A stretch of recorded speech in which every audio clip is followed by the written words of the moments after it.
नमस्कार, खबरों की खबर में आपका स्वागत है। मैं हूं संकेत उपाध्याय। तो यूएस की एक एजेंसी है जिसने, यूनाइटेड स्टेट्स की एक एजेंसी जिसने एक रिपोर्ट दे दी। इसके बारे में तो आपने जाना ही होगा, कल आ गई थी रिपोर्ट कि भारत मोस्ट या country to watch out for वाली लिस्ट में डाल दी गई है। हम सबसे पहले, जैसे कि इस कार्यक्रम में हमेशा करते हैं, कि भारत पर अमेरिका की रिपोर्ट क्या है, आइए पहले उस रिपोर्ट के बारे में आपको बताते हैं। तथ्य पहले, उसके बाद स्पिन। धार्मिक आजादी घटी है भारत में, ऐसा इस रिपोर्ट ने कहा है। यूएससीआईआरएफ ये एक एजेंसी है। सीएए, एनआरसी और एनपीआर से अल्पसंख्यकों में डर है, ऐसा इंटरनेशनल रिलीजियस फ्रीडम की इस रिपोर्ट में कहा गया है। अमित शाह ने घुसपैठियों को दीमक कहा, इस तक का जिक्र है। अमित शाह गृह मंत्री हैं देश के, उसका भी जिक्र है। सीए के खिलाफ प्रदर्शन करने पर सख्त कार्रवाई, यह भी इसका उल्लेख उस रिपोर्ट में है। मुस्लिम बहुल जम्मू कश्मीर की स्वायत्तता छीनी, इस बात का भी जिक्र उस रिपोर्ट में है। गौरक्षा के नाम पर लिंचिंग के केस बढ़े, यह भी अमेरिका ने अपनी उस रिपोर्ट में डाला है। फरवरी 2020 में दिल्ली हिंसा में मुसलमान निशाने पर रहे, इसका भी जिक्र इस रिपोर्ट में है, अमेरिका की इस रिपोर्ट में। तो अब मैं आपको बताना चाहता हूं कि भारत की तुलना अमेरिका की इस एजेंसी ने, यूएससीआईआरएफ ने, किन और देशों से की है। तो ये रहा भारत। भारत के अलावा भारत को किस श्रेणी में रखा है यूएस की इस रिपोर्ट ने, उसमें रूस है, नॉर्थ कोरिया है, म्यांमार है, वियतनाम है, चीन है, तजाकिस्तान है, पाकिस्तान, ईरान, सऊदी अरब, Eritrea, Nigeria, Syria, Turkmenistan. America की इस एजेंसी के हिसाब से हम सीरिया, ईरान और नॉर्थ कोरिया जैसे ही हैं। हमारा देश, हम में और उनमें कोई फर्क नहीं इस रिपोर्ट के हिसाब से। अब भारत सरकार को बिल्कुल ये रिपोर्ट समझ में नहीं आई और बिल्कुल अच्छी नहीं लगी, और कोई भी अगर इस तरीके से भारत को बताएगा तो अच्छा लगना भी नहीं चाहिए। हम आपको वो पक्ष भी दिखाएंगे अब से थोड़ी देर में। क्या है यूएससीआईआरएफ, पहले आपको यह बता दें। अंतर्राष्ट्रीय धार्मिक आजादी पर एक अमेरिकी आयोग है, एक कमीशन है जो कि अमेरिका में है। सरकारी है लेकिन स्वतंत्र आयोग है। सरकारी है, वहां की सरकार द्वारा बनाया गया है लेकिन स्वतंत्र है। सलाह दे सकता है, और यह बहुत जरूरी है जानना, यह सलाह दे सकता है, ये सारी चीजें सलाहें हैं, लेकिन नीति नहीं बना सकता। ऐसा नहीं है कि इनकी रिपोर्ट के बाद वहां नीति बन जाएगी और ये अमेरिका की ऑफिशियल पोजीशन हो जाएगी। रिपोर्ट पर भारत सरकार ने क्या कहा है, ये प्रवक्ता हैं अनुराग श्रीवास्तव, विदेश मंत्रालय के। उन्होंने कहा है कि ये रिपोर्ट की घोर निंदा करते हैं। भारत ने इस रिपोर्ट की घोर निंदा की है। उन्होंने कहा है कि रिपोर्ट पक्षपात से भरा हुआ है और इस रिपोर्ट में तथ्यों को तोड़ मरोड़ कर पेश किया गया है, सही तरीके से पेश नहीं किया। मैं इसमें आपको एक और चीज बता दूं, इसी रिपोर्ट के एक कमिश्नर थे जिन्होंने ये रिपोर्ट लिखी थी। उन्होंने बोला कि मैं अपनी खुद की रिपोर्ट से सहमत नहीं हूं, क्योंकि मुझे ऐसे लगता है कि अगर हमारा उद्देश्य यह है कि हम भारत को ये बोलें कि भाई आप थोड़ा देख लीजिए धार्मिक आजादी पे, तो ये जो तरीका है इससे भारत का रुख और कड़ा हो जाएगा और हम अपने मकसद में हार जाएंगे। तो भारत का यह दावा है कि तथ्यों को तोड़ मरोड़ करके प्रस्तुत किया गया है। तो आप कहां पाते हैं इस रिपोर्ट से अपने आप को, अगर आप सोचें, आप अपने आप को कहां पाते हैं, ओपिनियन बनाइएगा दो न्यूज मेकर्स के साथ।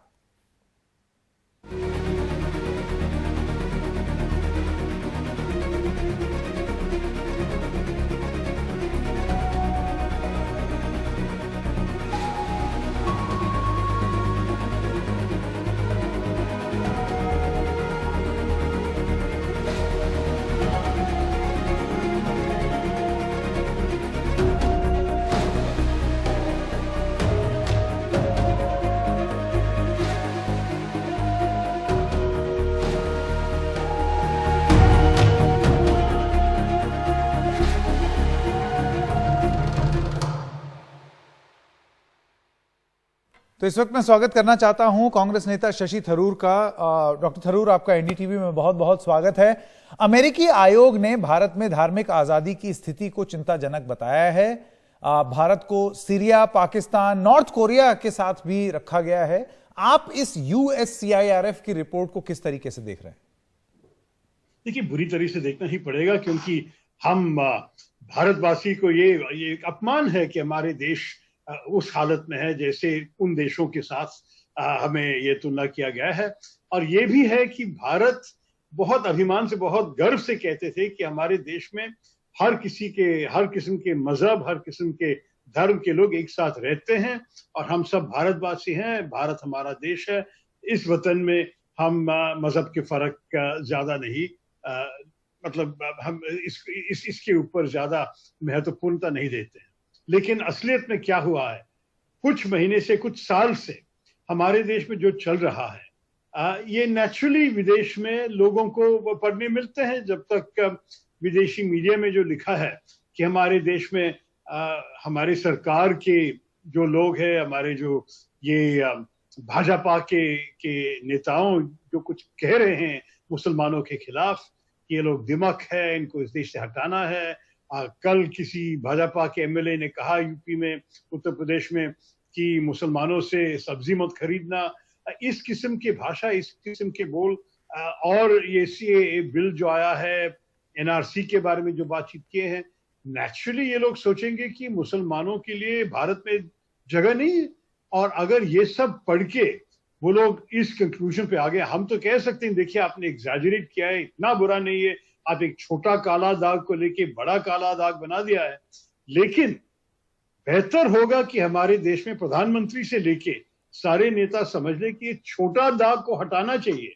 ये छोटा दाग को नहीं हटाने से विदेश में भारत के लिए बहुत बुरा होगा, क्योंकि विदेशी आंखों में सिर्फ बड़ा दाग दिखाई देगा। तो आप ये कह रहे हैं कि एक छोटा दाग है, लेकिन इसको इतना बड़ा दाग बना करके पेश किया जा रहा है। मैं आपसे डॉक्टर थरूर ये जानना चाहता हूं कि आप भारत की पोजीशन पर क्या टिप्पणी करेंगे, क्योंकि भारत ने ये रिपोर्ट को पक्षपात से भरा हुआ कहा है। जिस तरह से ये रिपोर्ट का जवाब दिया है, आप उसको किस तरीके से देखते हैं? देखिए, असलियत तो भारतवासी जानते हैं। आप कोई भारतीय मुसलमान से पूछिए कि क्या उनकी जिंदगी जिस किस्म के वो हर रोज रहते हैं, क्या कुछ फर्क हुए हैं 3-4 साल से? मेरे ख्याल में वहां आपको आपका जवाब मिलेगा। हम तो विदेशियों को जो भी चाहिए कह सकते हैं। नेचुरली भारत का तो एक पॉलिसी है, हमारी सरकार तो ये कहना ही चाहिए और कहेंगे। लेकिन असलियत तो हमारे देश के अंदर हम जानते हैं, और ये असलियत को बदलना है।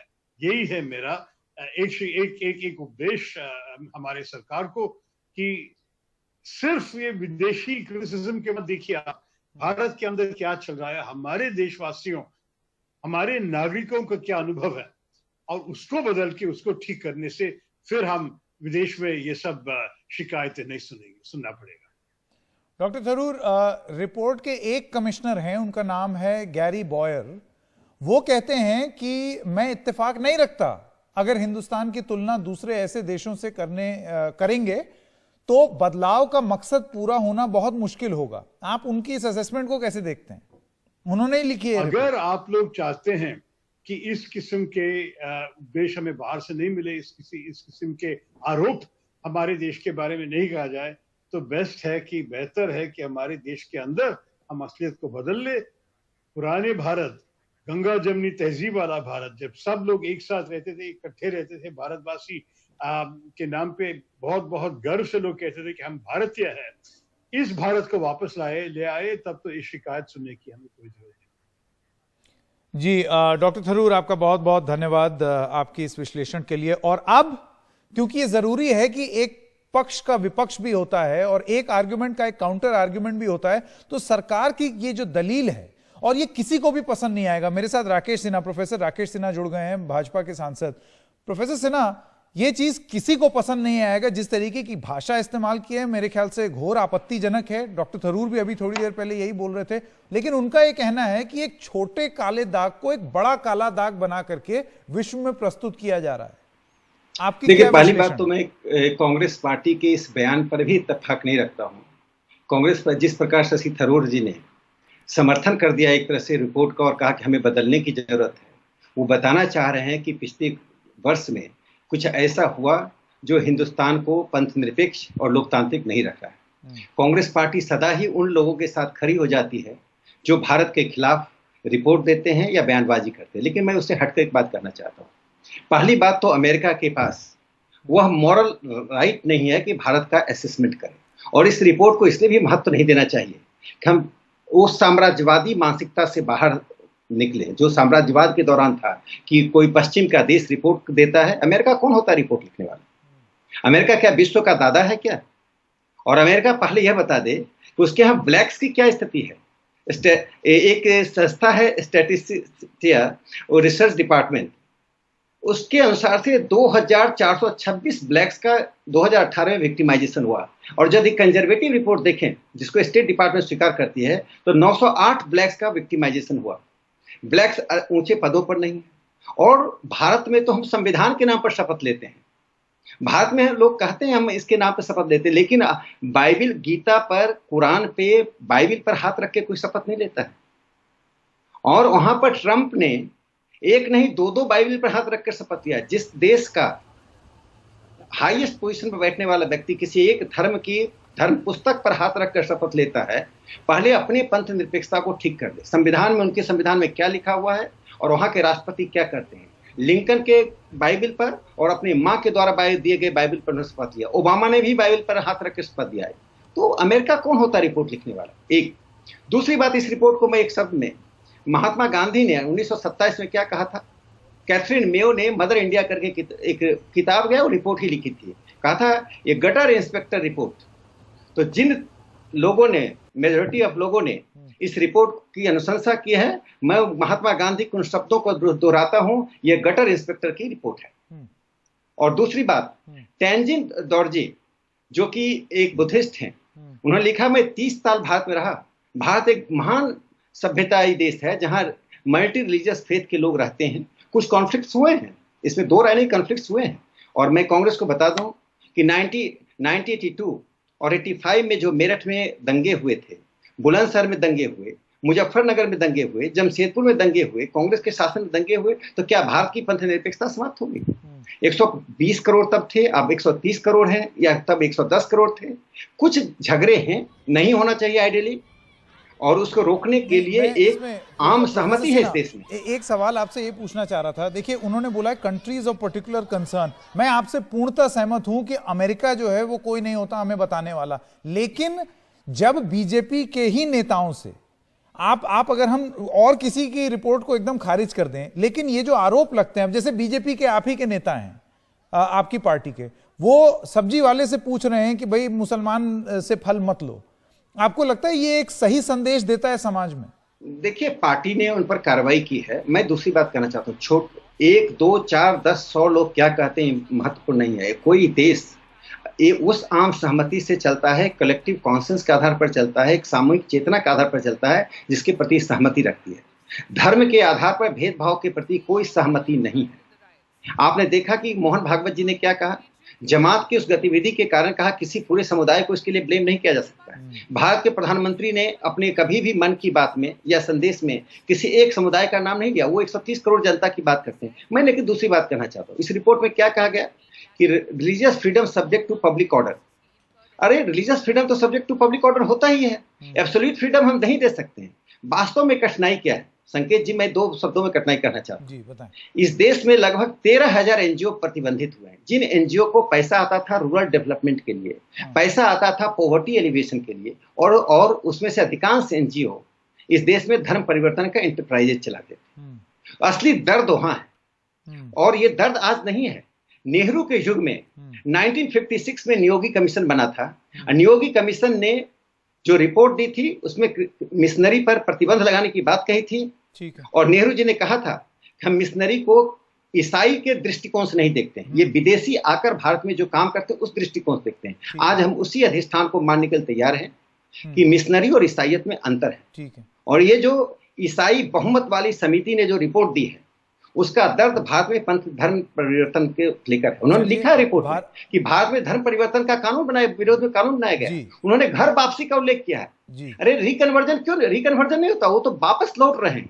यदि कन्वर्जन का अधिकार है तो उनको वापस रिकनेक्ट होने का अधिकार क्यों नहीं है? भारत ने अपनी तरफ से, प्रोफेसर सिन्हा, अपनी तो बात कह दी। आपका बहुत बहुत धन्यवाद अपना पक्ष रखने के लिए। भारत ने अपनी तरफ से बात और दलील पेश तो कर दी है, लेकिन और कोई यूएस से हमको शाबाशी और उनकी आलोचना लेने की जरूरत नहीं है। लेकिन अगर हम खुद सुधरना चाहें या खुद अपना आकलन करना चाहें कि क्या कुछ ऐसा गलत हो रहा है जिसको सही कोर्स करेक्ट करना चाहिए या कर सकते हैं या रोका जा सकता है उसको होने से, तो वो भी जारी रखना चाहिए। एक छोटे से ब्रेक के लिए रुक रहे हैं, अभी हाजिर होते हैं।